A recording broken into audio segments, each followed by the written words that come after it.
Assalamualaikum warahmatullahi wabarakatuh. Perkenalkan, nama saya Amanda Indah Faras, kelas 11 PS2 nomor 1. 3. Pembentukan pemerintahan militer. Pada pertengahan tahun 1942 timbul pemikiran dari markas besar tentara Jepang agar penduduk di daerah pendudukan dilibatkan dalam aktivitas pertahanan dan kemiliteran, termasuk semi-militer. Oleh karena itu, pemerintahan Jepang di Indonesia kemudian membentuk pemerintahan militer. Di seluruh pulau Indonesia bekas Hindia Belanda itu wilayahnya dibagi menjadi 3 wilayah pemerintahan militer. A. Pemerintahan militer Angkatan Darat, yaitu Tentara ke-25 Pemisudan untuk Sumatera, pusatnya di Bukit Tinggi. B. Pemerintahan militer Angkatan Darat, yaitu Tentara ke-16 Asal Musudan untuk Jawa dan Madura, pusatnya di Jakarta. Kekuatan pemerintahan militer ini kemudian ditambah dengan Angkatan Laut, Daini Nankententai. C. Pemerintahan militer Angkatan Laut, yaitu Armada Selatan kedua untuk daerah Kalimantan, Sulawesi, dan Maluku, pusatnya di Makassar.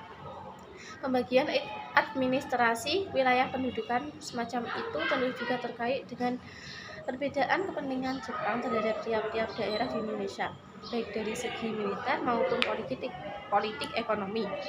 Pulau Jawa yang merupakan pusat pemerintahan yang sangat penting waktu itu masih diberlakukan pemerintahan sementara. Hal ini berdasarkan Osamu Sayure, undang-undang yang dikeluarkan oleh Panglima Tentara ke-16. Di dalam undang-undang itu antara lain berisi ketentuan sebagai berikut. A. Jabatan Gubernur Jenderal pada masa Hindia Belanda dihapuskan dan segala kekuatan yang dahulu dipegangnya diambil alih oleh Panglima Tentara Jepang di Jawa. B. Para pejabat pemerintahan sipil beserta pegawainya di masa Hindia Belanda tetap diakui kedudukannya asalkan memiliki kesetiaan terhadap tentara pendudukan Jepang. C. Badan pemerintahan dan undang-undang di masa Belanda tetap diakui secara sah untuk sementara waktu, asalkan tidak bertentangan dengan aturan pemerintahan militer Jepang. Adapun susunan pemerintahan militer Jepang tersebut adalah sebagai berikut.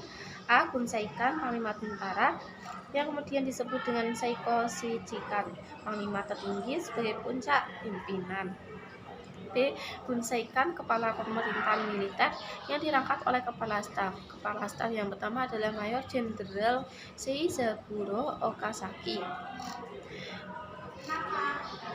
Di lingkungan Gunseibu ini terdapat 4 bu, semacam departemen, dan ditambah 1 bu lagi, sehingga menjadi 5 bu. Adapun kelima bu itu adalah sebagai berikut. 1. Somobu, Departemen Dalam Negeri. 2. Seimobu, Departemen Keuangan. 3. Sangyobu, Departemen Perusahaan, Industri, Kerajinan Tangan, dan atau urusan perekonomian. 4. Kotsobu, Departemen Lalu Lintas. 5. Shibobu, Departemen Kehakiman. C. Gunseibu, koordinator pemerintah dengan tugas memulihkan ketertiban dan keamanan atau semacam gubernur yang meliputi 1. Jawa Barat, pusatnya di Bandung. 2. Jawa Tengah, pusatnya di Semarang. 3. Jawa Timur, pusatnya di Surabaya. Ditambah 2 daerah istimewa Kochi, yakni Yogyakarta dan Surakarta. 4. Pemerintahan sipil. Untuk mendukung kelancaran pemerintahan penduduk Jepang yang bersifat militer, Jepang juga mengembangkan pemerintahan sipil. Pada bulan Agustus 1942, pemerintahan militer berusaha meningkatkan sistem pemerintahan, antara lain dengan mengeluarkan UU No. 27 tentang aturan pemerintahan daerah dan dimantapkan dengan UU No. 28 tentang pemerintahan Shu serta Tokugatsushi. Dengan UU tersebut, pemerintahan akan dilengkapi dengan pemerintahan sipil. Menurut UU No. 28 ini, pemerintahan daerah yang tertinggi adalah Shu Karisidenan seluruh pulau Jawa dan Madura, kecuali Kochi Yogyakarta dan Kochi Surakarta. Dibagi menjadi daerah-daerah Shu Karisidenan, Si, Kota Praja, Ken, Kabupaten, Gun, Kawedanan, Son, Kecamatan, dan Ku, Desa atau Kelurahan. Seluruh pulau Jawa dan Madura dibagi menjadi 17 Shu. Pemerintahan Shu itu dipimpin oleh seorang Shuchokan. Shuchokan memiliki kekuasaan seperti gubernur pada masa Hindia Belanda, meliputi kekuasaan legislatif dan eksekutif.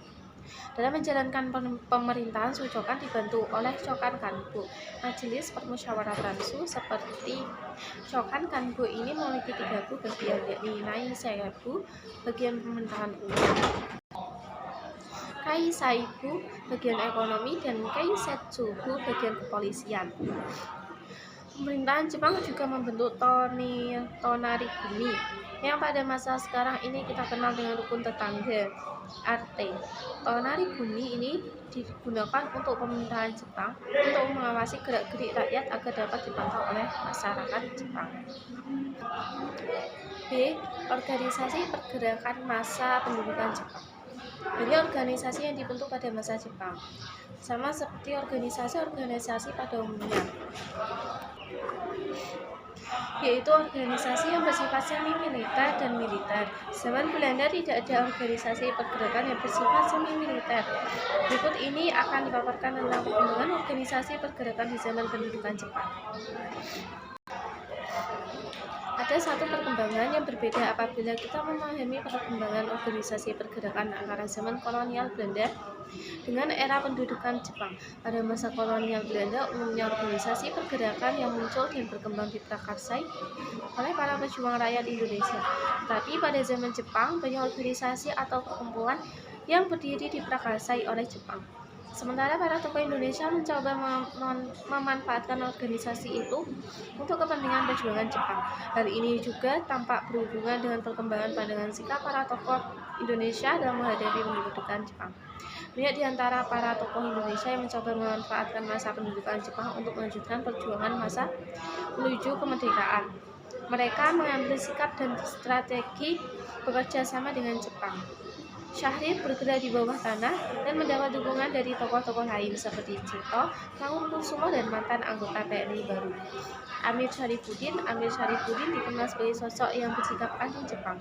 Bahkan Amir Syarifuddin dimanfaatkan oleh Belanda untuk menyusun gerakan perlawanan terhadap Jepang. Untuk ini, Amir Syarifuddin telah menerima sejumlah uang dari seorang pejabat Belanda, Van der Plas.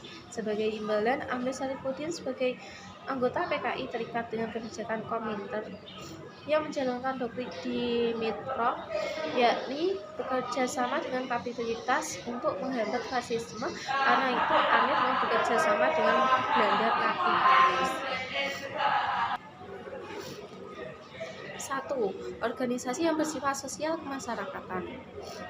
A. Gerakan 3A. Untuk mendapatkan dukungan rakyat Indonesia, Jepang membentuk sebuah perkumpulan yang dinamakan Gerakan 3A. Perkumpulan ini dibentuk pada tanggal 29 Maret 1942. Sesuai dengan namanya, perkumpulan ini memiliki 3 semboyan, yaitu Nippon Cahaya Asia, Nippon Pelindung Asia, dan Nippon Pemimpin Asia. Sebagai pimpinan Gerakan 3A, bagian propaganda Jepang, Seidenku telah menunjuk bekas tokoh Panindra Jawa Barat yakni M.R. Samsudin sebagai ketua dengan dibantu beberapa tokoh lain seperti Kang Sultan Pamuntjak dan Moh Saleh. Jepang berusaha agar perkumpulan ini menjadi wadah propaganda yang efektif. Oleh karena itu, di berbagai daerah dibentuk komite-komite. Sejak bulan Mei 1942, perhimpunan itu mulai diperkenalkan kepada masyarakat melalui media massa. Di dalam Gerakan 3A juga dibentuk subseksi Islam yang disebut Persiapan Persatuan Umat Islam. Subseksi Islam dipimpin oleh Adi Kusno Cokrosuyoso. Mengapa Gerakan 3A ini dinyatakan gagal oleh Jepang? Kira-kira apa alasannya? B. Pusat Tenaga Rakyat Putra. Gerakan 3A dinilai gagal oleh Jepang. Kemudian Jepang berusaha mengajak tokoh pergerakan nasional untuk meningkatkan kerjasama. Jepang kemudian mendirikan organisasi Pemuda Asia Raya di bawah pimpinan Soekarjo Wiryopranoto. Organisasi itu juga tidak mendapat sambutan rakyat. Jepang kemudian membubarkan organisasi itu.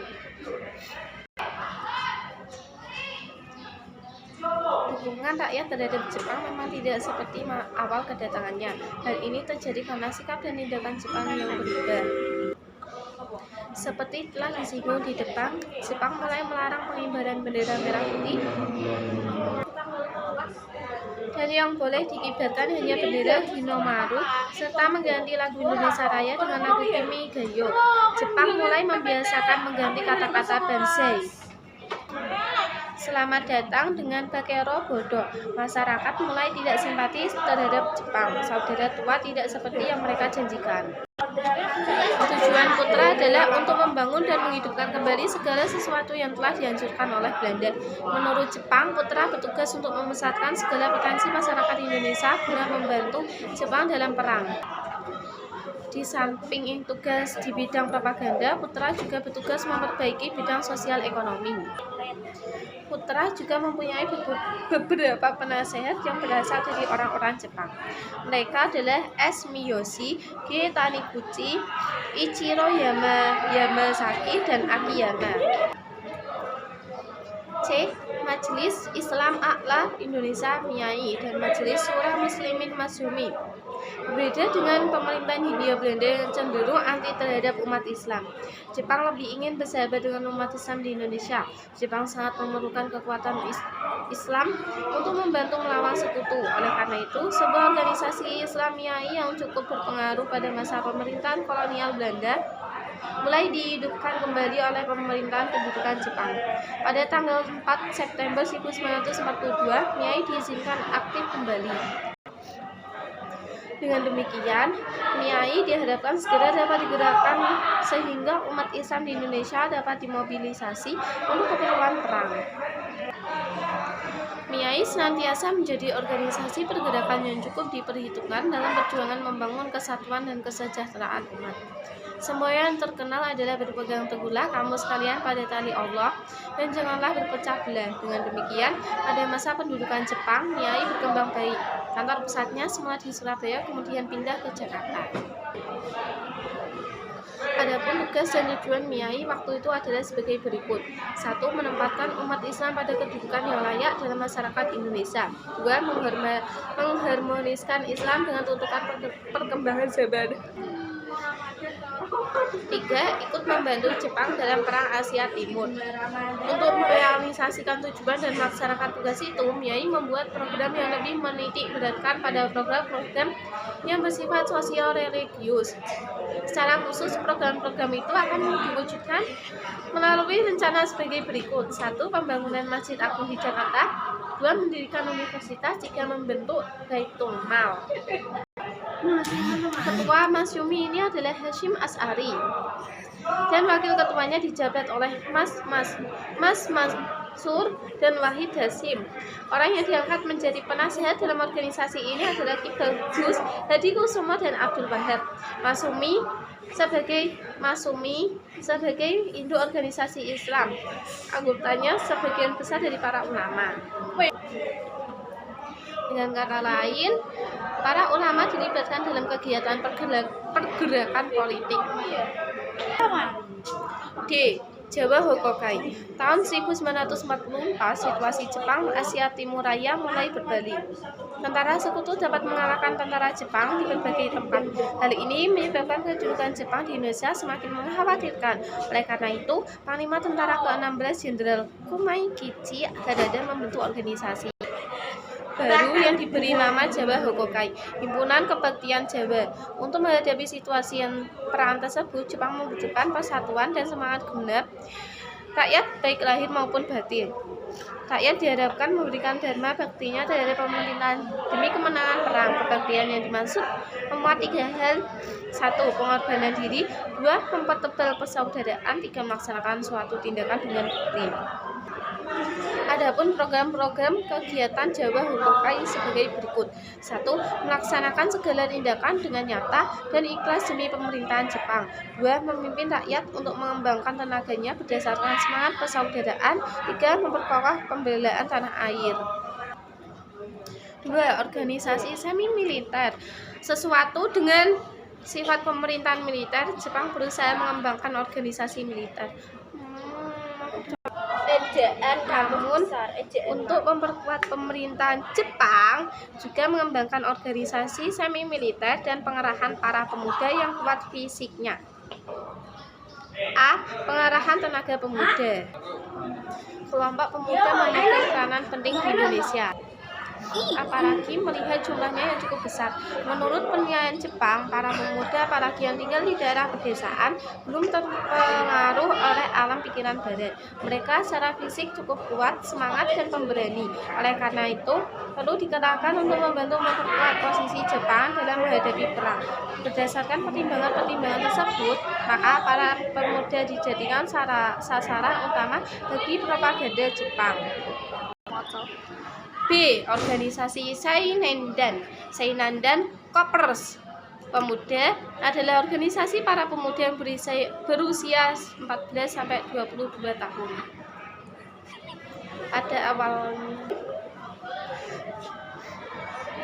Pada awalnya, anggota Seinendan 3.500 orang pemuda dari seluruh Jawa. Tujuan dibentuknya Seinendan adalah untuk mendidik dan melatih para pemuda agar dapat menjaga dan mempertahankan tanah airnya dengan kekuatan sendiri. Bagi Jepang, untuk mendapatkan tenaga cadangan guna memperkuat usaha mencapai kemenangan dalam perang Asia Timur Raya, perlu diadakannya pengerahan kekuatan pemuda. Oleh karena itu, Jepang melatih para pemuda atau para remaja melalui organisasi Seinendan. Dalam hal ini, Seinendan difungsikan sebagai barisan cadangan yang mengamankan baris belakang.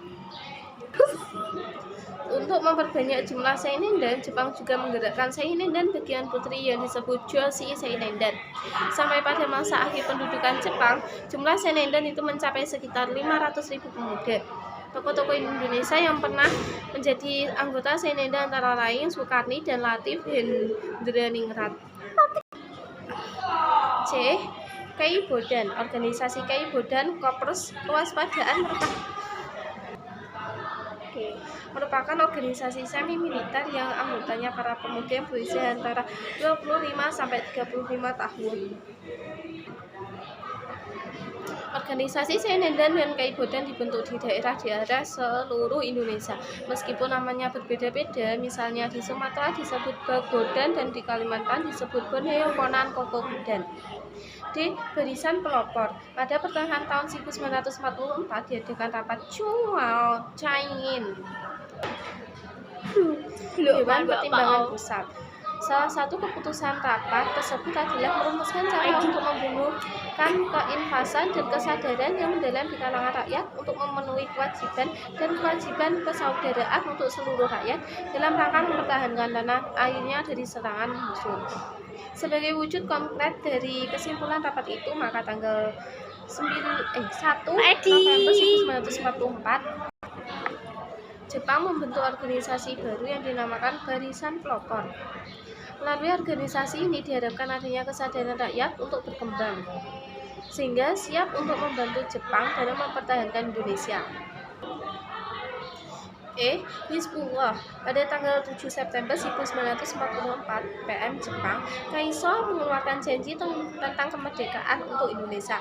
Sementara keadaan di medan perang, Jepang mengalami berbagai kekalahan. Jepang mulai merasakan berbagai kesulitan. Keadaan tersebut memicu Jepang untuk menambah kekuatan yang telah ada. Jepang merencanakan untuk membentuk pasukan cadangan khusus dan pemuda-pemuda Islam sebanyak 40.000 orang. Pada tanggal 15 Desember 1944, berdiri pasukan sukarelawan pemuda Islam yang dinamakan Hizbullah, Tentara Allah, yang dalam istilah Jepangnya disebut Kaiko Seinan Taishinti. Tugas pokok Hizbullah adalah sebagai berikut. 1. Sebagai tentara cadangan dengan tugas A. Melatih diri jasmani maupun rohani dengan segiat-giatnya. B. Membantu tentara Dai Nippon. C. Menjaga bahaya udara dan mengintai mata-mata musuh. D. Menggiatkan dan menguatkan usaha-usaha untuk kepentingan perang. 2. Sebagai pemuda Islam dengan tugas A. Menyiarkan agama Islam. B. Memimpin umat Islam agar taat menjalankan agama. C. Membela agama dan umat Islam Indonesia. 3. Organisasi militer. A. Heiho. Heiho pasukan pembantu adalah prajurit Indonesia yang langsung ditempatkan di dalam organisasi militer Jepang, baik angkatan darat maupun angkatan laut. Syarat-syarat untuk menjadi tentara Heiho antara lain: 1. Umur 18 sampai 25 tahun. 2. Berbadan sehat. 3. Berkelakuan baik. 4. Berpendidikan minimal sekolah dasar. Tujuan pembentukan Heiho adalah membantu para tentara Jepang. Kegiatannya antara lain membangun kubu-kubu pertahanan, menjaga kamp tahanan, dan membantu peran tentara Jepang di medan perang. Sebagai contoh, banyak anggota Heiho yang ikut perang melawan tentara Amerika Serikat di Kalimantan, Irian, bahkan ada yang sampai di Bima. B. Peta. Sekalian tidak dapat dilepaskan dari rasa ketakutan akan adanya serangan sekutu. Jepang berusaha agar Indonesia dapat dipertahankan dari serangan sekutu. Heiho sebagai pasukan yang terintegrasi dengan pasukan Jepang masih dipandang belum memadai. Jepang masih berusaha agar ada pasukan yang secara konkret mempertahankan Indonesia. Oleh karena itu, Jepang berencana membentuk pasukan untuk mempertahankan tanah air Indonesia yang disebut Pasukan Pembela Tanah Air (PETA). Jepang berupaya mempertahankan Indonesia dari serangan sekutu secara sungguh-sungguh. Hal ini bisa saja didasari oleh rasa was-was yang makin meningkat karena situasi di medan perang yang bertambah sulit, sehingga di samping Heiho, Jepang juga membentuk organisasi PETA. PETA adalah organisasi militer yang pemimpinnya bangsa Indonesia yang mendapat latihan kemiliteran. Mula-mula yang ditugasi untuk melatih anggota PETA adalah seksi khusus dari bagian intelijen yang disebut Tokubetsuhan. Bahkan sebelum ada perintah pembentukan PETA, bagian Tokubetsuhan sudah melatih para pemuda Indonesia untuk tugas intelijen. Latihan tugas intelijen dipimpin oleh Yanagawa. C. Pengarahan dan penindasan kasus pengamanan. Di balik senyum manis dari propaganda yang menjanjikan, tentara Jepang bertindak kejam. Jepang telah mengerahkan semua potensi dan kekuatan yang ada untuk menopang perang yang sedang mereka hadapi untuk melawan sekutu. Jepang juga menguras aset kekayaan yang dimiliki Indonesia untuk memenangkan perang dan melanjutkan industri di negerinya. 1. Ekonomi perang. Selama masa pendudukan Jepang di Indonesia ditetapkan konsep ekonomi perang, artinya semua kekuatan ekonomi yang di Indonesia digali untuk menopang kegiatan perang. Perlu dipahami bahwa sebelum memasuki PD-11, Jepang sudah berkembang menjadi negara industri dan sekaligus menjadi kelompok negara imperialis di Asia. Oleh karena itu, Jepang melakukan berbagai upaya untuk memperluas wilayahnya. Sasaran utamanya antara lain Korea dan Indonesia. Dalam bidang ekonomi, Indonesia sangat menarik bagi Jepang. Sebab Indonesia merupakan kepulauan yang begitu kaya akan berbagai hasil bumi, pertanian, tambang, dan lain-lainnya. Kekayaan Indonesia tersebut sangat cocok untuk kepentingan industri Jepang. Industri Jepang dirancang sebagai tempat penjualan produk-produk industri. Meletusnya PD-11 pada hakikatnya merupakan wujud konkret dari ambisi dan semangat imperialisme masing-masing negara untuk memperluas daerah kekuasaannya. Pada waktu Jepang mendarat di Indonesia pada tahun 1942, ternyata tentara Hindia Belanda telah membumi hanguskan objek-objek vital yang ada di Indonesia. Hal ini dimaksudkan agar Jepang mengalami kesulitan dalam upaya menguasai Jepang. Pemerintahan Jepang juga membuat berbagai kebijakan dalam bidang pertanian. Kebijakan itu diantaranya yaitu kebijakan untuk wajib serah padi. Kebijakan ini menjadi Jawa sebagai lingkungan kemakmuran bersama Asia Timur Raya. Kebijakan ini melibatkan seluruh Asia Tenggara serta Asia Timur. Juga kebijakan dalam penanaman jenis-jenis tanaman baru seperti kapas, yuta, rosella, rami, dan jada. Keadaan ini semakin menambah beban bagi pemerintahan pendudukan Jepang di Indonesia untuk mengatakan beberapa ketentuan yang sangat ketat yang terkait dengan produksi padi. A. Padi berada langsung di bawah pengawasan pemerintahan Jepang. Hanya pemerintahan Jepang yang berhak mengatur untuk produksi, pengurutan, dan penyaluran padi serta penentuan harganya. Dalam kegiatan ini, Jepang telah membentuk badan yang beri nama Shokuryo Konri Shimusho, kantor pengelolaan pangan. 2. B. Penggiling dan pedagang padi tidak boleh beroperasi sendiri, harus diatur oleh kantor pengelolaan pangan. C. Para petani harus menjual hasil produksi padinya kepada pemerintah sesuai dengan kuota yang telah ditentukan dengan harga yang telah ditetapkan pemerintahan Jepang. Begitu juga padi harus diserahkan ke penggilingan padi yang sudah ditunjuk pemerintahan Jepang. Dalam hal ini berlaku ketentuan hasil keseluruhan produksi. Petani berhak 40%, kemudian 30% disetor kepada pemerintah melalui penggiling dan telah ditunjuk, dan 30% sisanya untuk persiapan bibit dengan disetor ke lumbung desa. Ucoh, inilah yang menjadi ujung tombak pengumpulan hasil panen dari petani. Hasil panen itu ditimbang dengan ukuran kintalan atau kintalan yang sama dengan 100 kg. Padahal sebelumnya menggunakan ukuran dajin. Satu dajin kira-kira 65 kg dari Suganda, Ranges Dengklok 2009. 2. Pengendalian di bidang pendidikan dan kebudayaan.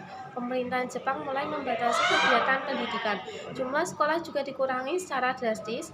Jumlah sekolah dasar menurun dari 21.500 menjadi 13.502.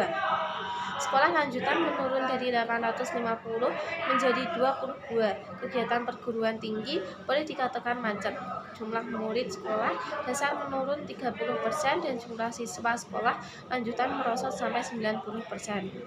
Begitu juga tenaga pengajarnya mengalami penurunan secara signifikan. Muatan kurikulum yang diajarkan juga dibatasi. Mata pelajaran bahasa Indonesia dijadikan mata pelajaran utama sekaligus sebagai bahasa pengantar, kemudian bahasa Jepang menjadi mata pelajaran wajib di sekolah. 3. Pengarahan Romusa. Di berbagai kebijakan dan tindakan Jepang seperti disebutkan di atas telah membuat pemberitaan Jepang. Perlu diketahui bahwa untuk menopang Perang Asia Timur Raya, Jepang mengarahkan semua tenaga kerja dari Indonesia.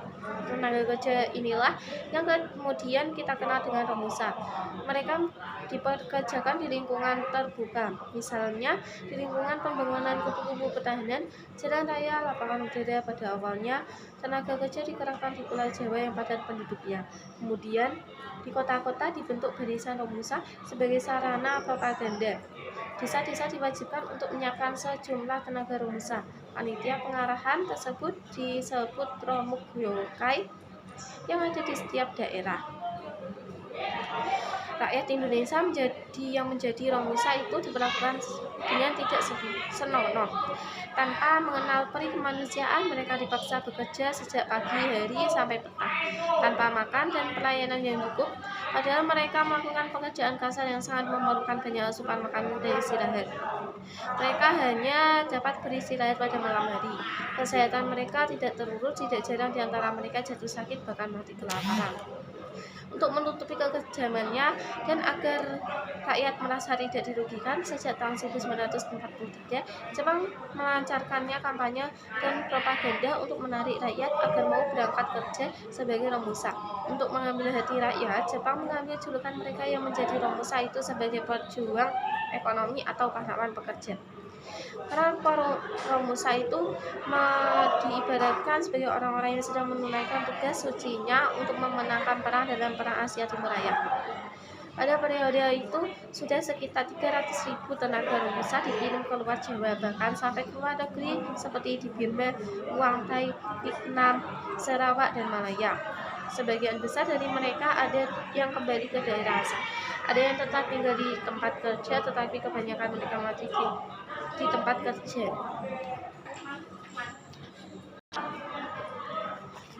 Bagaimana dampak kebijakan dan tindakan Jepang tersebut? Yang jelas, penderitaan rakyat tidak berkurang tetapi justru semakin bertambah. 4. Perang melawan sang tirani. Jepang yang mula-mula disambut dengan senang hati kemudian berubah menjadi kebencian. Rakyat bahkan lebih benci pada pemerintahan Jepang daripada pemerintahan kolonial Belanda. Jepang seringkali bertindak sewenang-wenang. Rakyat tidak bersalah ditangkap, ditahan, dan disiksa. Kekejaman itu dilakukan oleh Kempetai, polisi militer Jepang. Aceh Angkatan Senjata. Salah satu perlawanan terhadap Jepang di Aceh adalah perlawanan rakyat yang terjadi di Chotling yang dipimpin oleh Abdul Jalil.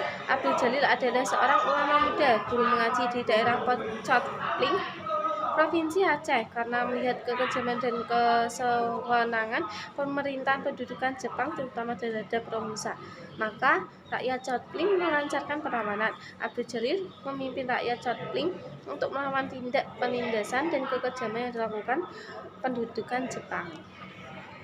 B. Perlawanan di Singaparna.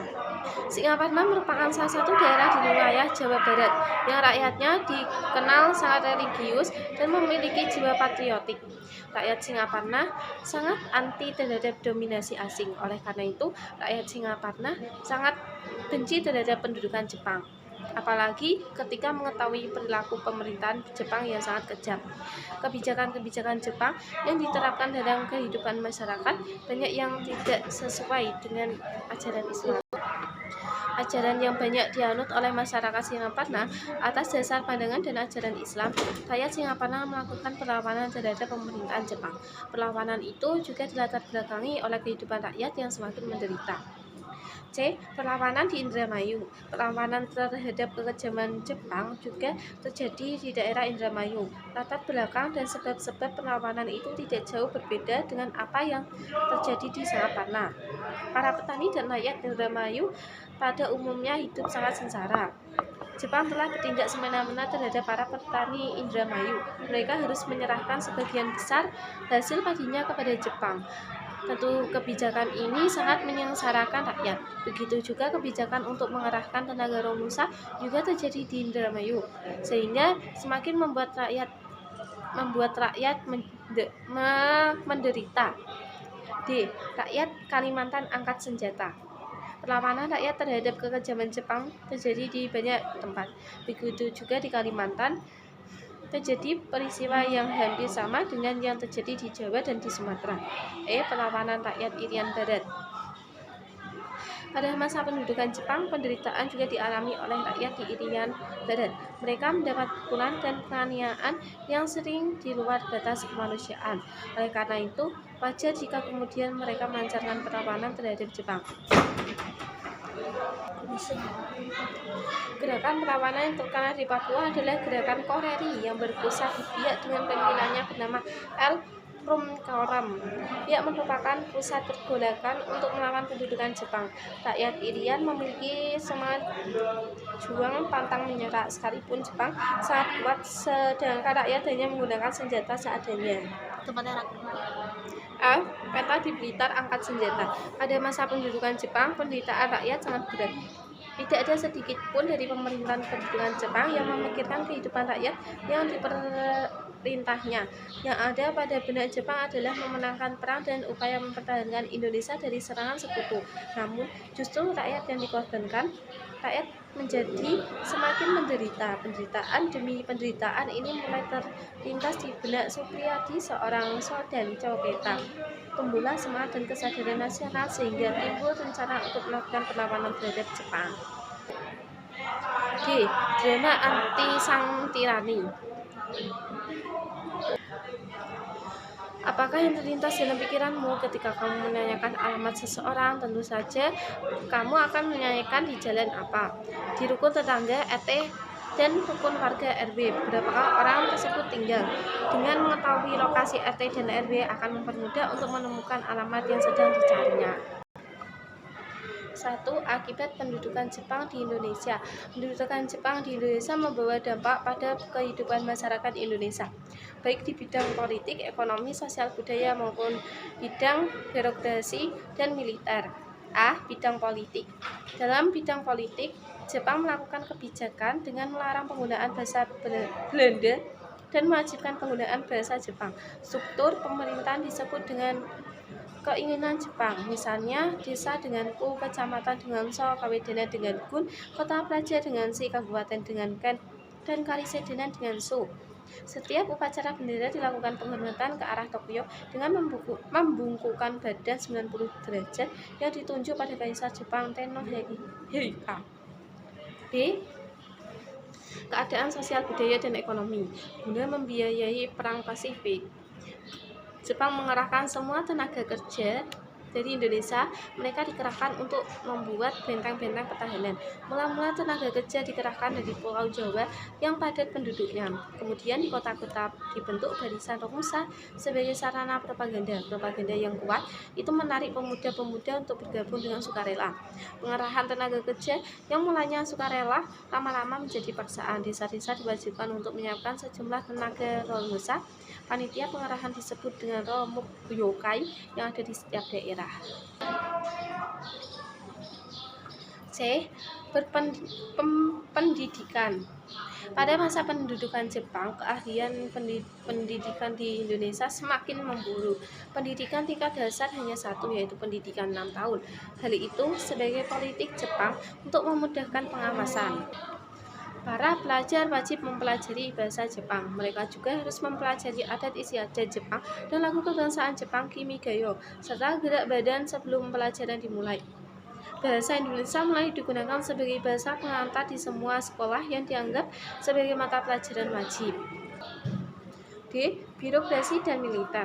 Dalam bidang birokrasi, dengan dikeluarkannya UU No. 27 tentang aturan pemerintah daerah dan UU No. 28 tentang aturan pemerintahan Shu dan Tokubetsushi, maka berakhirlah pemerintahan sementara. Kedua aturan itu merupakan pelaksanaan struktur pemerintahan dengan datangnya tenaga sipil dari Jepang di Jawa. Mereka ditempatkan di Jawa untuk melakukan tujuan reorganisasi pemerintah Jepang yang dijadikan Jawa sebagai pusat pembekalan perang di wilayah selatan. Sesuai dengan undang-undang itu, seluruh kota di Jawa dan Madura kecuali Solo dan Yogyakarta dibagi atas Shu, Shi, Ken, Hun, Son, dan Ku. Pembentukan provinsi yang dilakukan Belanda diganti dan disesuaikan dengan struktur Jepang. Daerah pemerintahan yang tertinggi yaitu Shu, meskipun luas wilayah Shu sebesar kali Sedanan, namun fungsinya berbeda. Apabila Presiden merupakan pembantu gubernur, maka Shu adalah pemerintahan otonomi di bawah Shochokan yang berkedudukan sama dengan gubernur. Pada masa pendudukan Jepang juga dibentuk Shosanhin yang fungsinya tidak jauh berbeda dengan Volksrat. Pada Volksrat masih dapat dilakukan kritik pemerintahan yang bebas, sementara Shosanhin tidak dapat melakukan hal itu. 2. Janji kemerdekaan. Pada tahun 1944, Jepang terdesak. Angkatan Laut Amerika Serikat berhasil merebut kedudukan penting Kepulauan Mariana, sehingga jalan menuju Jepang semakin terbuka. Jenderal Hideko Tojo pun kemudian digantikan oleh Jenderal Kuniaki Kaiso sebagai Perdana Menteri. Angkatan Udara Sekutu yang di Morotai pun mulai mengadakan pengeboman atas kedudukan Jepang di Indonesia. Rakyat mulai kehilangan kepercayaan terhadap Jepang dalam melawan Sekutu. Sementara itu, Jenderal Kunihiko Kaiso memberikan janji kemerdekaan September 1944. Sejak itulah, Jepang memberikan izin kepada rakyat Indonesia untuk mengibarkan bendera merah putih di samping bendera Jepang Hinomaru. Lagu Indonesia Raya boleh dinyanyikan setelah lagu Kimiyago. Sejak itu pula, Jepang mulai mengerahkan tenaga rakyat Indonesia untuk pertahanan. Mereka disiapkan untuk menghadapi musuh. Pada saat itu, suasana kemerdekaan terasa sangat dekat. 3. Panitia Persiapan Kemerdekaan Indonesia (PPKI). PPUPKI kemudian dibubarkan setelah tugas-tugasnya selesai. Selanjutnya, dibentuklah Panitia Persiapan Kemerdekaan Indonesia (PPKI) pada 7 Agustus 1945. Badan itu beranggota 21 orang yang terdiri dari 12 orang wakil dari Jawa, 3 orang wakil dari Sumatera, dan 2 orang dari Sulawesi, dan masing-masing 1 orang dari Kalimantan, Sunda Kecil, Maluku, dan golongan penduduk Cina, ditambah 6 orang tanpa izin dari pihak Jepang. Panitia inilah yang kemudian mengesahkan Piagam Jakarta sebagai pendahuluan dalam pembukaan Undang-Undang Dasar 1945, 18 Agustus 1945.